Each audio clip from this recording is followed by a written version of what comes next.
वासुदेवं कंसचाणूरमर्दनं देवकी परमानंदं कृष्णं वंदे जगद्गुरुं। मैं डॉक्टर शैलेंद्र कुमार धर्म मीमांसा चैनल पर आप सभी सुधी श्रोताओं, विद्वान दर्शकों, धर्मावलंबियों, सनातन धर्मियों, धर्म ध्वजवाहकों सबका अभिनंदन करता हूं, स्वागत करता हूं। आज एक विशेष विषय मेरे मस्तिष्क में आया और मैंने सोचा कि उस पर बात की जाए। मुझे विषय बहुत महत्वपूर्ण लगा। मैं बिहार में हूं और बिहार के विषय में सोचता रहता हूं, तो अनायास विषय सामने आते रहते हैं। यह विषय थोड़ा विचित्र सा है, क्योंकि बिहार एक धर्म प्राण राज्य है। बिहार से बाहर वालों को हो सकता है बहुत ज्ञात न हो कि बिहार में जो छठ की पूजा होती है वो अपने आप में बड़ा कठिन दुष्कर अनुष्ठान है। और उसकी एक विशेषता यह है कि उसमें निर्धनतम व्यक्ति से लेकर समृद्धतम व्यक्ति तक सभी उस पूजा में भाग लेते हैं। दुष्कर इसलिए है कि उसकी जो प्रक्रिया है उसी में शुचिता को बहुत महत्व दिया गया है। कठिन इसलिए है कि जो छठी हैं, जो व्रती हैं, उनको उपवास पर रहना पड़ता है अपेक्षाकृत लंबे समय के लिए। फिर जल में खड़ा होना पड़ता है सूर्य को अर्घ देने के लिए, और वो भी 2 बार, सायंकाल और प्रातःकाल। बिहार ने इसको न जाने कब से बड़े धार्मिक भाव से, बड़ी आस्था से, बड़ी श्रद्धा से इसका निर्वाह किया है और आज भी कर रहा है। बिहार से बाहर जो बिहारवासी हैं वे भी अपने साथ छठ को ले गए हैं बाहर। और आज यह स्थिति है कि दिल्ली हो, मुंबई हो, न जाने कितने नगर हैं देश में जहां वे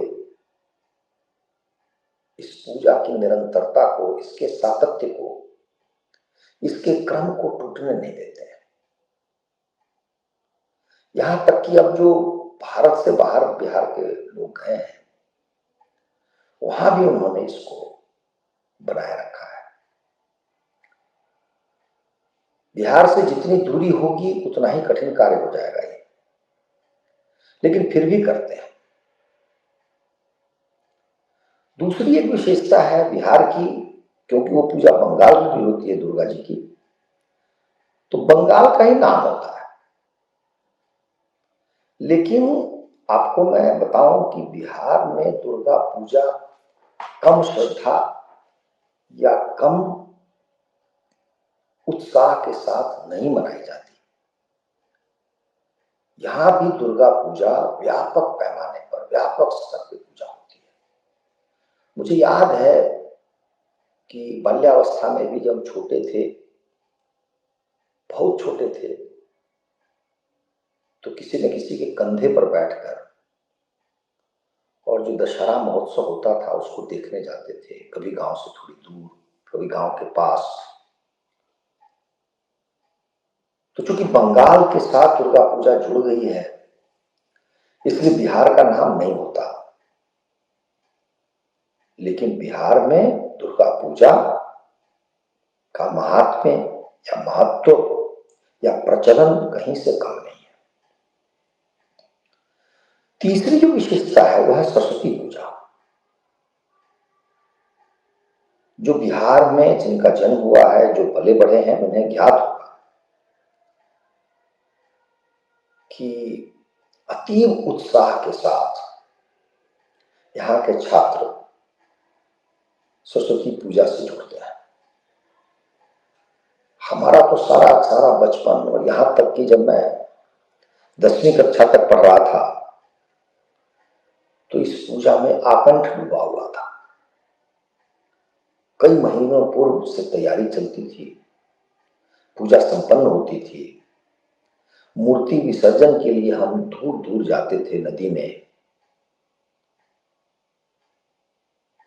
और ये जो 3 विशेषताएं मैं बता रहा हूं, छठ, दुर्गा पूजा और सरस्वती पूजा, तीनों पूजा में अभी तक कोई विशेष परिवर्तन नहीं आया है, निरंतरता है उसमें, और ये पूजा चल रही है। ये जो पूजा है, इनका नाम मैं इसलिए ले रहा हूं कि इनमें समाज का की व्यापक संलिप्तता है, क्योंकि छात्र तो अब समाज के हर वर्ग से आते हैं, वो इस पूजा से जुड़ते हैं। तो इस धर्म प्राण राज्य में, हिंदू बहुल राज्य में अचानक 2 जुलाई 1973 को एक मुसलमान मुख्यमंत्री बनता है, जिसका नाम था अब्दुल गफूर। कहीं कहीं अब्दुल गफूर खान भी लिखा हुआ है, लेकिन हम लोग अब्दुल गफूर ही जानते हैं, वही प्रचलित नाम है। मैं उस समय 8 वर्ष का था और मेरी स्मृति में यह नाम है।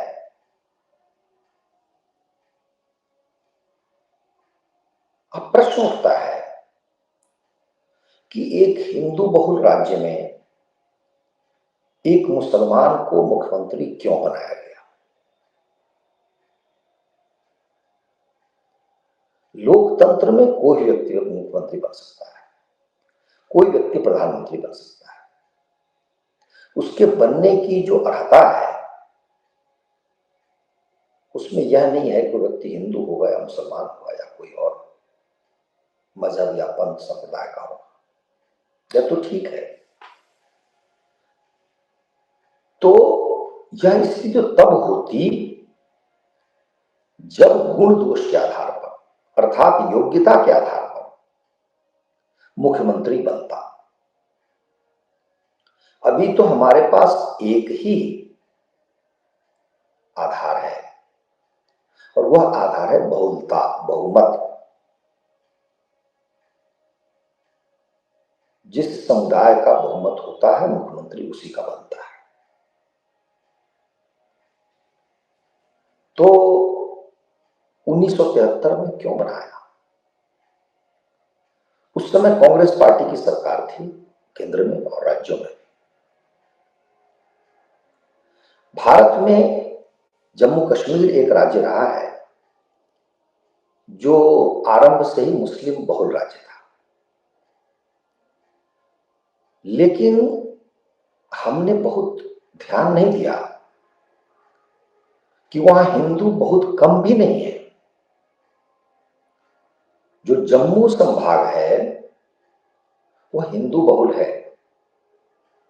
आज भी जो अभी हाल में चुनाव हुआ है उसमें भारतीय जनता पार्टी को 30 के आसपास सीटें मिली हैं जम्मू से। तो आपके यदि हम मान लें कि 40% वहां हिंदू हैं या 35% हैं, 40-35 के आसपास हैं, उससे थोड़े ही ज्यादा मुस्लिम है, मुसलमान है। तो क्या वहां कभी कोई हिंदू मुख्यमंत्री बना है? उत्तर है नहीं बना है। तो सार यह है कि जो बहुल है, जो जिसका बहुमत है, वो बनता है। पंजाब का जब से गठन हुआ नए राज्य के रूप में, हरियाणा, हिमाचल ये निकल गए, तो वह सिख बहुल हो गया। लेकिन वहां भी सिख थोड़े से ही ज्यादा थे। लेकिन जब से सिख बहुल राज्य वो बना, तब से कोई हिंदू मुख्यमंत्री नहीं बना। अभी हाल में एक परिस्थिति ऐसी उत्पन्न हुई थी कि कांग्रेस पार्टी के एक हिंदू नेता सुनील जाखड़ मुख्यमंत्री बन सकते थे। लेकिन वहां बात यह चल गई कि भाई जो सिख नहीं है वो मुख्यमंत्री कैसे बनेगा, और उन्हें मुख्यमंत्री नहीं बनाया गया। इसी प्रकार से क्या हम कल्पना कर सकते हैं कि मिजोरम में, वहां भी हिंदू है, थोड़े ही है, मेघालय में है, तो क्या वहां हिंदू मुख्यमंत्री बन सकता है? नागालैंड में बन सकता है? उत्तर है नहीं बन सकता है, न बना है। तो फिर हिंदू बहुल राज्य में मुख्यमंत्री एक मुसलमान को क्यों बनाया गया, वह भी बिहार में? क्योंकि बिहार से पहले, और कश्मीर को यदि हम छोड़ दें, एकमात्र राज्य राजस्थान था जहां एक मुसलमान को मुख्यमंत्री बनाया गया था। और उस मुसलमान को मुख्यमंत्री बनाने के पीछे इंदिरा गांधी थी, और वह भी बड़े ही विचित्र रूप में उस व्यक्ति को मुख्यमंत्री बनाया गया था। क्योंकि राजस्थान में एक स्थापित नेता थे सुखाड़िया,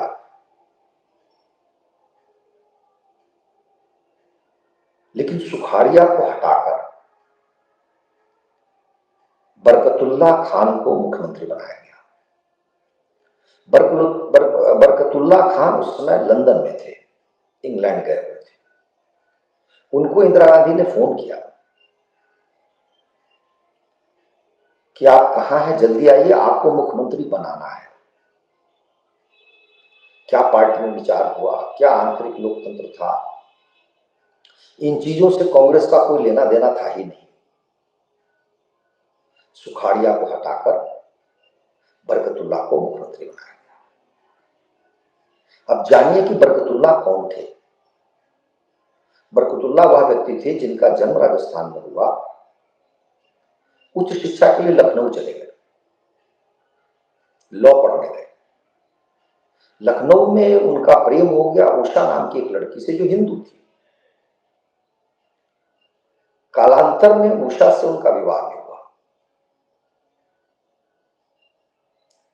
अच्छी बात इतनी ही थी कि दोनों में से किसी ने, न उषा ने अपना धर्म छोड़ा, न बरकतुल्ला ने अपना मजहब।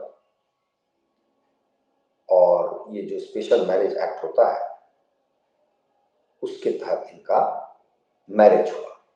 उसको हम विवाह नहीं कहते, मैरिज हुआ। और वो कौन थे? तो बरकतुल्ला इंदिरा गांधी के पति के मित्र थे, अर्थात फिरोज गांधी के मित्र थे। यह उनकी सबसे बड़ी योग्यता थी। उस कारण से वो इंदिरा गांधी के निकट आ गए। और मुझे ऐसा लगता है कि इंदिरा गांधी को लगा होगा कि ये मेरा यस मैन हो जाएगा, मैं जो कहूंगी ये करेगा। इस रूप में उन्हें मुख्यमंत्री बनाया गया। यह घटना 9 जुलाई 1971 की है, और 11 अक्टूबर 1973 को, लगभग 2.25 वर्ष बाद, बरकतुल्ला का मुख्यमंत्री पद पर रहते हुए ही निधन हो गया। तो यह एकमात्र प्रयोग राजस्थान में कांग्रेस पार्टी ने किया था बिहार में किसी मुसलमान को मुख्यमंत्री बनाने से पहले। राजस्थान और भी विशेष था, और विचित्र स्थिति है, क्योंकि राजस्थान में बिहार से भी कम मुसलमान थे अनुपातिक रूप से। तो कांग्रेस ने इसको बलात् थोपा। और मैं पढ़ रहा था, कई ऐसे पत्रकार हैं जो लिखते हैं, और वो लिखते हैं क्या कि उस समय सेकुलरिज्म का बड़ा बोलबाला था। देखिए, मुसलमान को भी मुख्यमंत्री बना दिया जाता था, लेकिन सेकुलरिज्म का संदर्भ तब नहीं देते जब कश्मीर की बात आती है। वहां भी सेकुलरिज्म होता और हिंदू को मुख्यमंत्री बनाया जाता।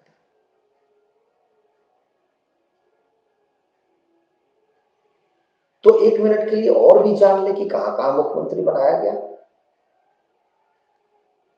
कालांतर में अब्दुल रहमान अंतुले नाम के व्यक्ति को महाराष्ट्र का मुख्यमंत्री बनाया गया। यह भी अत्यंत निंदनीय कार्य था, क्योंकि महाराष्ट्र में भी मुसलमान बहुत अधिक नहीं है। और कहते हैं कि इंदिरा गांधी ने किसी काम के लिए अब्दुल रहमान अंतुले को बुलाया और कहा कि ये काम करो, और उन्होंने उत्तर दिया कि यह काम मैं आपको तुरंत करके दिखा दूंगा यदि आप मुझे महाराष्ट्र का मुख्यमंत्री बना दें। और इंदिरा गांधी ने बना दिया। मुख्यमंत्री बनाना जैसे चुटकी का काम था। और ये व्यक्ति जून 1980 से दिसंबर 1982 तक मुख्यमंत्री पद पर रहे। तो बिहार और राजस्थान के अतिरिक्त हम कहीं नहीं देखते हैं कि भारत में मुसलमान मुख्यमंत्री बनाया गया। बिहार, राजस्थान और महाराष्ट्र।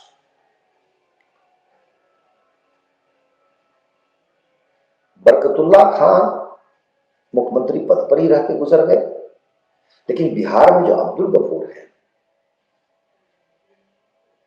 वो लगभग 1.25 वर्ष बिहार के मुख्यमंत्री रहे। थोड़ा सा उनका ठीक ठाक कार्यकाल था, क्योंकि उससे कम अंतुले का था, अब्दुल रहमान अंतुले का। तो ये 3 बड़े राज्य थे अपेक्षाकृत जहां मुख्यमंत्री बनाया गया। इनके अतिरिक्त हम कहीं और नहीं देखते।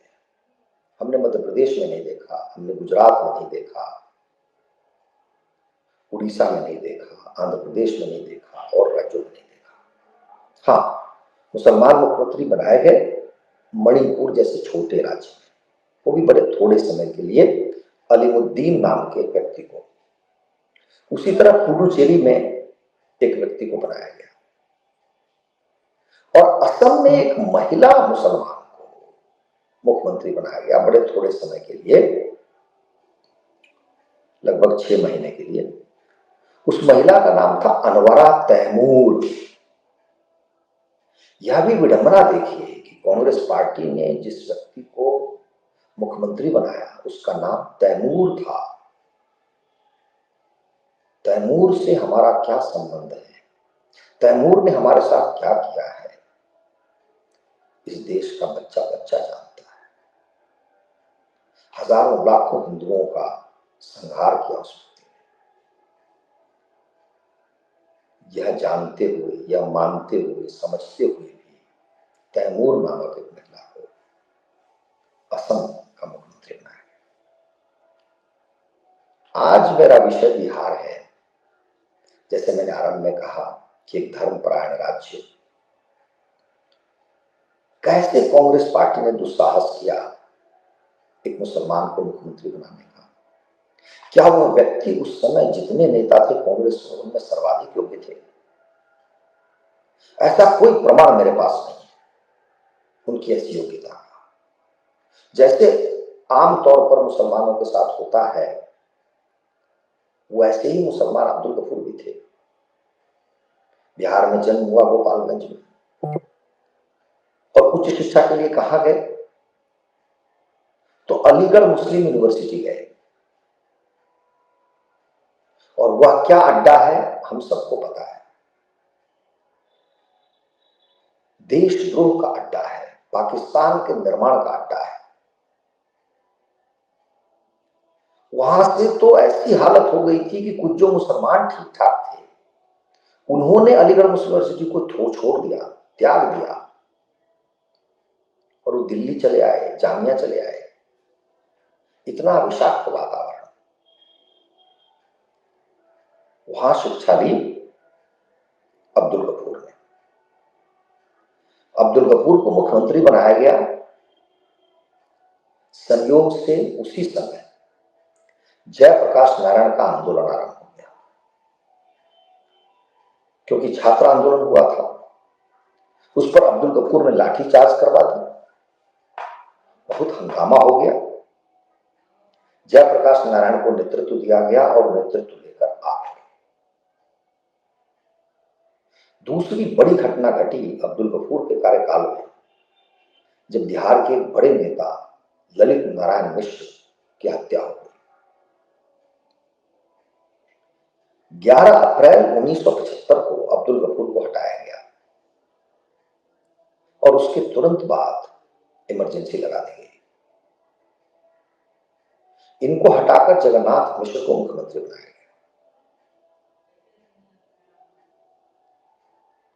मेरा छोटा सा प्रश्न यही है कि इस धर्मप्राण राज्य को इंदिरा गांधी ने या कांग्रेस पार्टी ने क्या सोचकर एक मुसलमान को मुख्यमंत्री बनाया। अब्दुल गफूर के विषय में थोड़ा सा और बताऊं कि ये 1984 में राजीव गांधी जब प्रधानमंत्री बने, इंदिरा गांधी की हत्या के बाद, जब बिहार उत्तर प्रदेश जैसे राज्यों में जो जहां प्रत्याशी था कांग्रेस का सभी जीत गए, उसमें ये सांसद बने और केंद्र में मंत्री भी बनाए गए। कालांतर में अर्थात वृद्धावस्था में 1996 में जब लालू यादव से नीतीश कुमार पृथक हुए, समता पार्टी बनाई, तो उसके अध्यक्ष अब्दुल गफूर को बनाया गया। अब आप ये समीकरण समझिए, कांग्रेस में मुसलमान मुख्यमंत्री, केंद्र में मंत्री, उसको स्थान कौन देता है? तो नीतीश कुमार देते हैं, अपनी पार्टी में रखते हैं। उसके कुछ वर्ष बाद उनका निधन हो गया। कांग्रेस पार्टी ने, जैसे मैंने बताया, 3 बड़े राज्यों में मुख्यमंत्री बनाया। क्यों बनाया? मुझे ऐसा लगता है कि कांग्रेस पार्टी ने जो हिंदू समाज था उसको हल्के से लिया। उसको लगा कि यह समाज तो हम जो भी करेंगे उसका सहन करेगा, उसको झेलेगा, कुछ बोलेगा नहीं, कुछ प्रतिकार नहीं करेगा। और मुसलमानों का वोट कांग्रेस को मिलता था। कांग्रेस पार्टी क्या थी? तो 1947 के विभाजन के उपरांत मुसलमानों को तो सैद्धांतिक रूप से पाकिस्तान चले जाना चाहिए था। मुसलमानों ने लगभग 98-99, मतलब पूरा का पूरा जो वोट है वो पाकिस्तान बनने के लिए दिया था, मुस्लिम लीग को दिया था। तो फिर इतने मुसलमान भारत में रह क्यों गए? और वो जो मुस्लिम लीग के नेता थे जो भारत में रह गए, वे सारे कांग्रेस में आ गए। और कांग्रेस पार्टी वस्तुतः कांग्रेस मुस्लिम लीग पार्टी बन गई। आज कांग्रेस पूर्ण रूपेण कांग्रेस मुस्लिम लीग पार्टी है।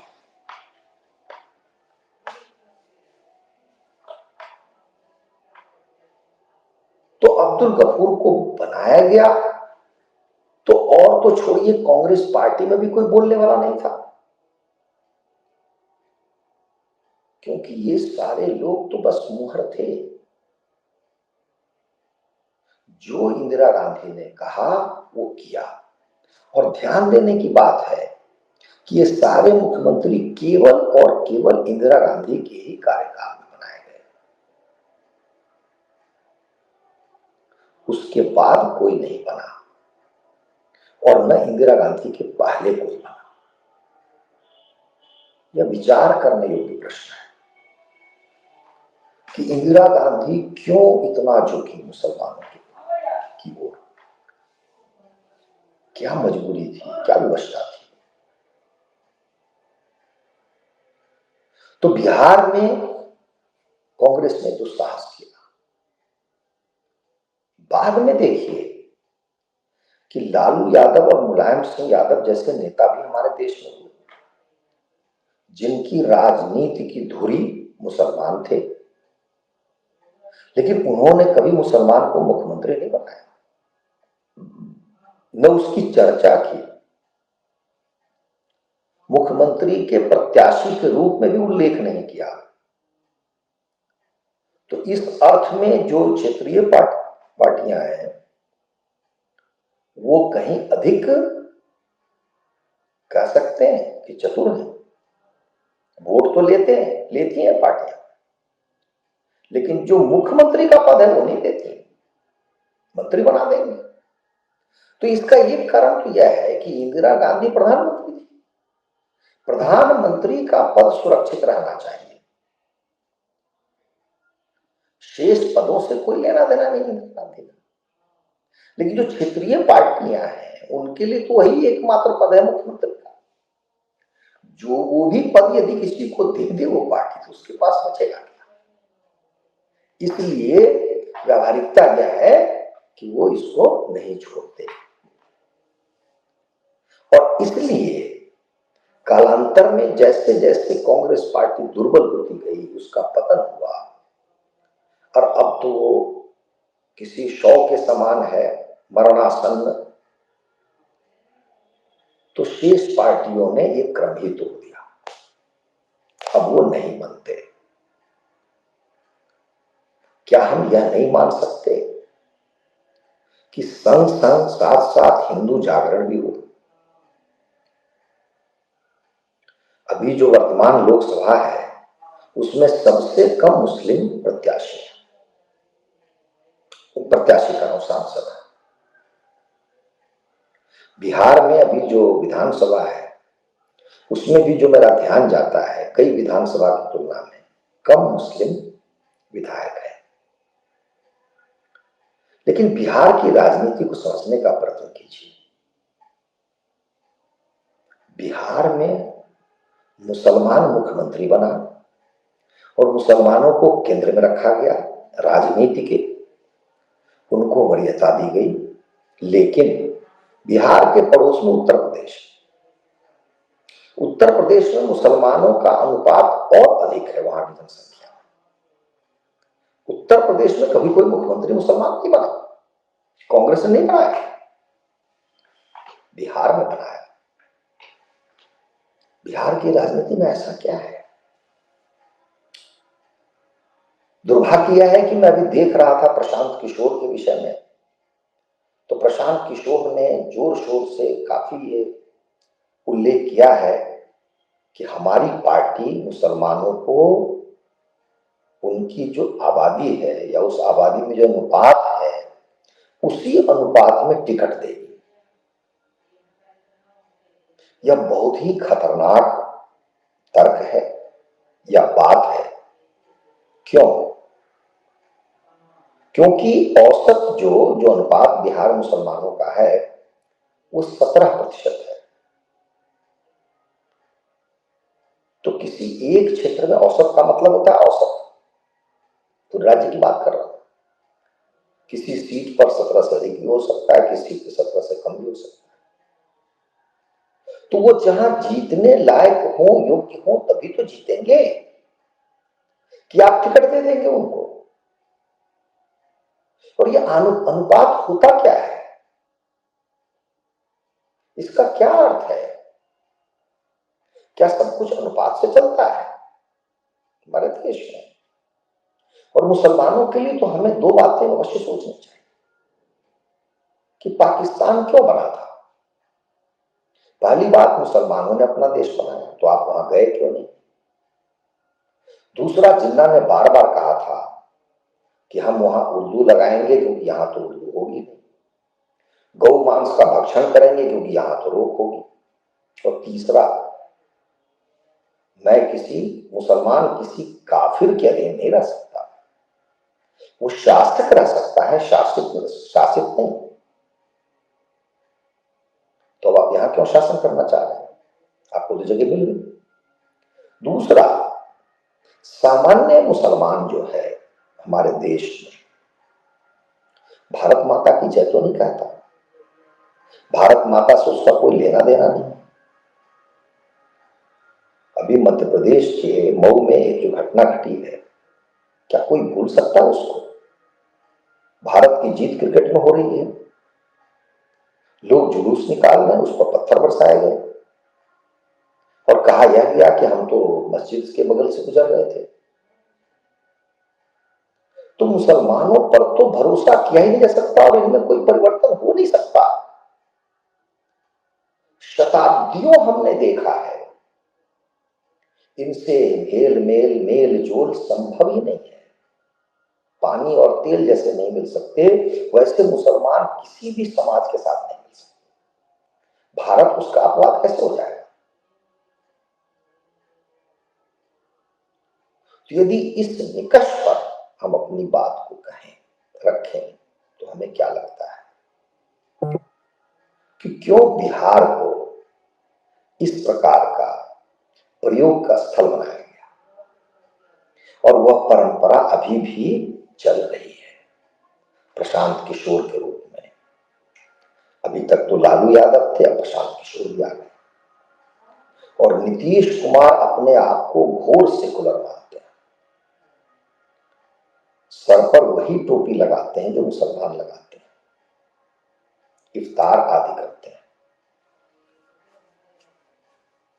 लेकिन उनको कोई विशेष लाभ नहीं मिला है, उनको भ्रम जरूर रहा। तो आज का विषय मैंने आपके समक्ष रखा कि चिंतन किया जाए कि इस धर्म प्राण राज्य में, हिंदू बहुल राज्य में, हिंदुओं के अनुकूल वातावरण क्यों नहीं है? इसकी राजनीति के केंद्र में हिंदू क्यों नहीं है? नीतीश कुमार ने जो अति पिछड़ा और महादलित ये जितनी श्रेणियां बनाई है, ये सब हिंदू विभाजन का ही तो काम है। तो हम ऐसा क्यों होने देते हैं? बिहार प्रगति के मार्ग पर तभी चलेगा जब हिंदू समाज एकता के सूत्र में बंधा रहेगा, जो कि है। क्योंकि बिहार, आप देखिए कि एक विडंबनापूर्ण स्थिति है कि बिहार में कैसे कैसे प्रमाण दिए 2014, 2019 और 2024 लोकसभा के 3 चुनाव में अपनी अधिकतम सीटें भारतीय जनता पार्टी को दी है। केंद्र की सरकार में उसका बहुत बड़ा योगदान रहा है। 2024 में जब उत्तर प्रदेश में खुद भारी क्षति पहुंची भारतीय जनता पार्टी को, तब भी बिहार ने उसको बहुत सहारा दिया। तो बिहार में वो शक्ति है, बस बात इतनी है कि हमें उसको बनाए रखना है, जागरूकता फैलानी है और नेतृत्व का विकास करना है। आगे हम किसी वार्ता में इस विषय को रखेंगे कि बिहार में नेतृत्वहीनता क्यों है, या वैसा नेतृत्व क्यों नहीं जिसकी बिहार को अपेक्षा है। तो इसी बिंदु पर मैं अपनी वाणी को विराम देता हूं और आपसे अपेक्षा करता हूं कि आप हमारी वार्ता सुनेंगे, हमारे चैनल को सब्सक्राइब करेंगे और ये जो धर्ममय संसार बनना है, उसके लिए हमें आप उत्साहित